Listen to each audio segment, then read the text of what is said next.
Welcome back. Today I have got key updates in the realm of managed democracy. Here's a quote: "More than just a calendar with automated events tied to major holidays." That is about how Helldivers is offering a vision of a player-driven live service that actually earns engagement rather than simply offering you little drops of seasonal retention every now and then. And this is something that's paying off for the developers. They have got a 75% player count retention rate over the first month, and that is honestly absolutely insane for the industry. But of course, as the great seer DJ Khaled says, one can suffer from success, and that is happening a little bit. Balance, developer communication, angry players, those things are happening. Now, upholding managed democracy ain't cheap, and that's why we've got the support of today's sponsor. You and your fellow viewers over at Bellular.games, thank you so much to everyone who's joined up over there. Of course, it's great seeing everyone in the members Discord. In addition to that though, obviously, there is early access to content. You guys get loading screen published every single weekday, which is our newsletter. Lands right in your mailbox, and yeah, it keeps you up to date with the gaming news. So that's what's going on there, and yeah, it is the best way to support what we do on this show. As much as I joke about supporting managed democracy, legit, this isn't just me reading articles, this is research and editing team, making sure we're bringing you the best so it really does matter. Okay, Helldivers 2 is really breaking all of the normal rules. Its sales are rising week on week, and that is in complete defiance of the natural order of things. So, here is Matt Piscatella. He is a very, very experienced industry analyst. If you ever heard of, say, NPD, he was very big there. And basically, he's been looking at some of the numbers. Helldivers 2 US sales went up yet again during its third week in the market. An honest to goodness inverse decay curve so far. And Matt goes on to sort of explain that a bit. What is unique about an inverse decay curve, and why do I use that term instead of growth? Internet, it's not because being obnoxious, it's because it's a real thing. This is what a typical sales decay curve can look like for a Q1 release. So you can basically see, as the weeks in the market go on, those numbers basically flatline. Now, even from our own experience with our indie game, it is 100% like that. You will just have, bam, it's always your week one that is absolutely massive, and then what generally will bring those numbers way up again is sales events, right? Like, a Steam sale, that sort of thing. So for a game to have that kind of growth, it really has to be able to address a humongous market and have ludicrously positive just player sentiment and word of mouth. And when we look at the player numbers, we can see only a 25% drop over the course of the month, right? You could call this 75% retention. Obviously, it is a shifting cohort of people, so I'm not saying that 75% of day one players are still playing, but overall, over the course of a month, where Pal World's numbers had dropped by 75%, the numbers here have dropped to 75%, which is completely ludicrous. And again, if your numbers go down 75% over your first month, that is still really strong. That is not a knock on Pal World. This is just saying how goddamn successful this game has been. Let's talk then about what we've actually had during this month of pretty damn good success. Well, servers have been getting better, bug fixes have been, rolling out, things are broadly more stable, even though there still can be issues. The player base is getting to grips with everything the game has got to offer in terms of weapons, monetization, actually accessing the harder difficulty modes, that kind of thing. We've got the introduction of the first new gameplay features in, in the world hazards like meteor storms, fire tornadoes, and ion storms, which are all metal as fucking really cool. And the game's first balancing pass. And yes, that balancing pass does directly bring us into our next discussion. And in a way, a lot of this kicked off with some discussion from a designer on the game. So this is from the head of product testing at Arrowhead, Patrick Lazada. Here's what he said. "I have, since the game release, seen many who say, don't nerf, only buff, and other similar ideas. However, as a designer, I can tell you this is not a great idea, but I understand where the sentiment comes from. All too often in the games industry, the core fantasy and what makes a weapon feel good and fun is ignored for the sake of balance. I believe players are scared of nerfs because they will ruin the fantasy of a weapon and ruin their fun. It is extra important for us to tread carefully so we don't ruin the fantasy and fun when we do nerfs. We hope you, our players, will tell us if we cross that line inadvertently. And to be honest with you, I absolutely do agree. Now, there is I think, wisdom in saying don't nerf, try to buff first for balancing games, right? As an example, people would say if you've got some outliers that are performing really well, perhaps it makes sense to buff things to make, to make them more competitive.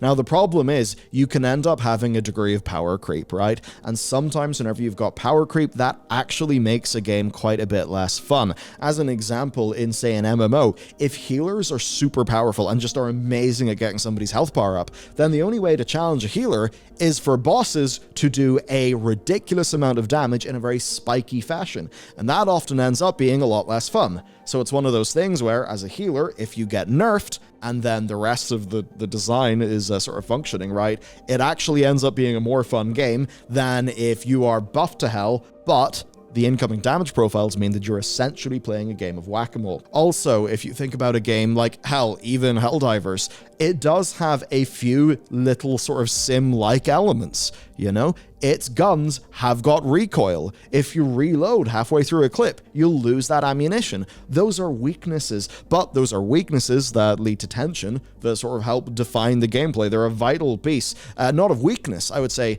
a vital piece of texture. And I think it's that texture that makes a game feel very authored. And of course, we've got to remember, they did run Helldivers 1 for ages, so they do have quite a lot of experience here. But even though a lot of those principles are good and they're making sense, that obviously doesn't mean that the ballot patch perfectly landed.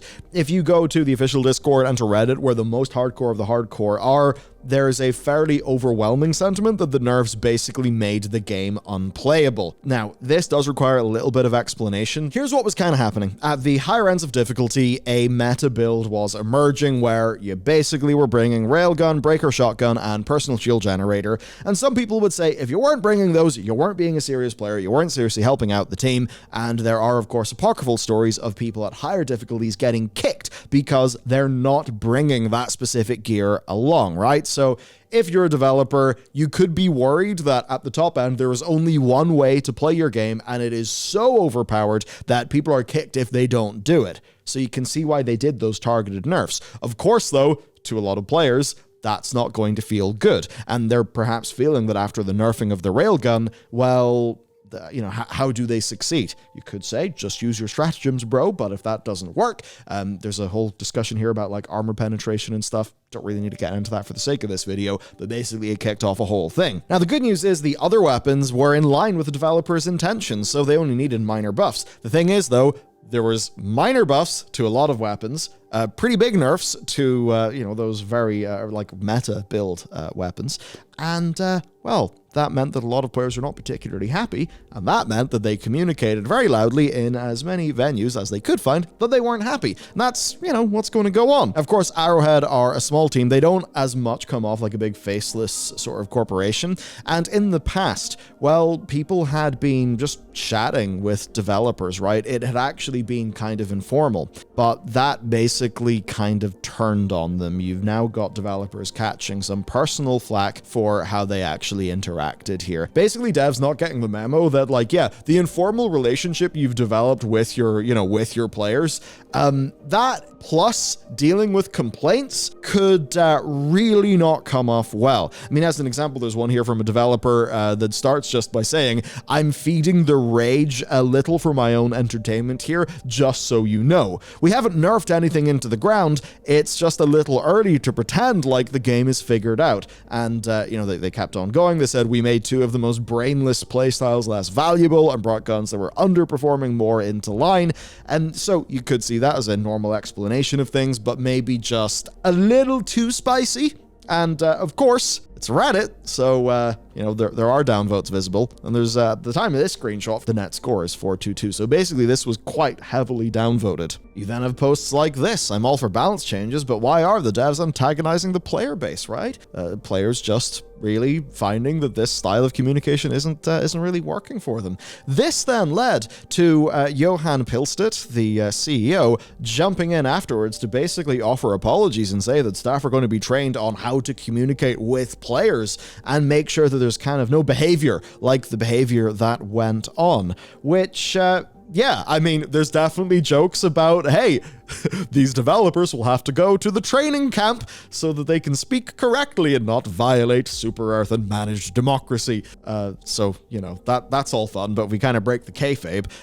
Yeah, player communication is something that can be kind of tricky, and it's just one of those things. The developer, for them, it was maybe a bit informal, and I think those devs were perhaps maybe a bit frustrated, but also just a bit caught off guard. It's the kind of thing where, the way in a conversation or something like that, somebody could be too comfortable, maybe a bit more comfortable than the other person is, and they maybe say something that just feels like it's a little bit breaching the social contract. Like when the executive officer of the Battlestar Pegasus criticizes the Galactica, and I believe Saul Ty says, oh, hang on, we get to criticize our ship. You don't get to do that. And if you don't know anything about that, then you haven't watched Battlestar Galactica, which is a terrible shame, and you should correct that. I think you got my point, right? If the devs get overfamiliar, that can lead to problems. That being said, those responsible have been sent to the training camps, and the CEO has directly gotten involved. And also, after they've seen the data from these nerfs, they've actually announced some further balance changes to allow these players to feel better. So that's basically what's going on. I think what I would personally say is, I hope that we can perhaps agree that, broadly speaking, these developers have done a really fantastic job, and as much as these may have been some communication missteps, while we joke about them going to the re-education camp, that is just a joke. I do wish them the best, and hopefully everybody learns and things are chill again in a week, because that would be better for everybody. Let's talk about this as a live service, because the way they're doing this live service is really quite fascinating to me. I mean, even think about, say, RimWorld. When you're playing RimWorld, you get to select what storyteller you want, and that dictates the various random events and things that happen. It's just a way of making your RimWorld playthrough just feel really just dynamic, and it can throw surprises at you, and that's how you can get some of those crazy RimWorld stories. Well, that's something that I think is kind of going on here to make the live service feel like something a lot more organic than just saying, hey, here's a calendar and we've got events and that's that, which just, feels very top down. And this is something that community manager Catherine Baskin has been talking about over on their Discord. Here's the quote. It's really intended to keep the game exciting and to keep a never-ending war engaging for players. Helldivers 2 is going to run for a long time. We'd love to see it go for many years, and that means we need something that's more than just a calendar with automated events tied to major holidays. That's what I see in other live service games. So number one, shots fired, and I think that is absolutely fair. In a way, right, are we kind of getting to the post-roadmap live service? Because right now, thinking about, say, me as a World of Warcraft player, I know, hopium, and I'm in a cage, whatever. At least I'm no longer a rat in Bobby's maze. At least the maze belongs to Microsoft. I don't know, that's probably worse. Also, Lamau, apparently Bobby could buy TikTok. That's hilarious. But those roadmaps can either be very doomer whenever they break, or in the case of something like World of Warcraft recently, pretty good because oh, look at this, there's a lot of content coming. I don't have to existentially be in fear for my video game that I enjoy forever. However, that's kind of predictable. And what they're getting at here with Helldivers is, well, live meaning live. Ongoing events. And that's kind of why I brought up the storyteller selections in RimWorld. So with this, there are no seasons. There will be war bonds added, yes, but those war bonds never expire. And to start off this discussion with the new war bond, the first post-launch premium war bond has been revealed for launch on the 14th, and broadly it's following the model of the launch bond. There are 3 weapons, 3 sets of armor, capes, banners, as well as a new passive upgrade, pistol and grenade. This is going to be just a region where they'll need to be careful, because if these things end up being super overpowered, then that sort of pay-to-win specter could rise up again. However, based on comments that we've seen before, it does seem like those things are more of the kind of side grades. The other side here is the cost of this battle pass. So here's the deal. It appears to be the same cost of 1,000 super credits, which is about $10, as the last premium bond. Now, you can still find those super credits in-game. I believe you're looking at 20 to 40 an hour if you're, really sort of really going for it. And if you are playing this game, you know, over the course of a few months, that is going to mean like you can quite realistically purchase these war bonds through just natural gameplay. So that's what's basically going on. Rather than it being, you know, a season with a pass, it's just ongoing, non-expiring war bonds that get added. To return to what Baskin was saying, she was highlighting the power of the overarching game master of Helldivers 2 that they call Joel. The idea is that Joel is the person leading the team that sets the overall objectives for players, determines what planets will be the next ones to be fought over, and even things like modifiers for sectors. And the real strength in this is flexibility. The team is able to react to what players are doing, what players are engaging with in real time. So if a planet is taken too quickly, they can open up more battlefronts in a sector. Or they could perhaps cause an event for the automatons, which would then leave player numbers split between addressing these two things. But the thing that matters here is this is all dynamic. This is a live service that is actually live, that is updated in real time. To go back to a quote, buffs, debuffs, events are activated automatically according to some schedule, instead of what we're doing here, which is a person who can analyze the campaign as it's happening and make more sensitive choices. We knew it could be divisive, but we hope that people enjoy it, and so far people overall absolutely are enjoying it. We are seeing incredible retention for this game, and of course we're also seeing this play out with the game's first major update. Prior to launch, Arrowhead released a trailer that showed off some pretty cool looking mechs that would be releasing shortly after launch, which would be neat and would kind of match their appearances in Helldivers 1. There's been an expectation that what would happen is, shortly after launch, a season of content would begin. That is not what happened. What happened here was completely diegetic. An actual narrative unfolded that was buoyed up by community interactions, with marketing and social media, where in maps you would sometimes just find wrecked mechs or other vehicles in the environment. Then people started to get access to mechs and other vehicles in-game via stratagems that they hadn't selected before launching.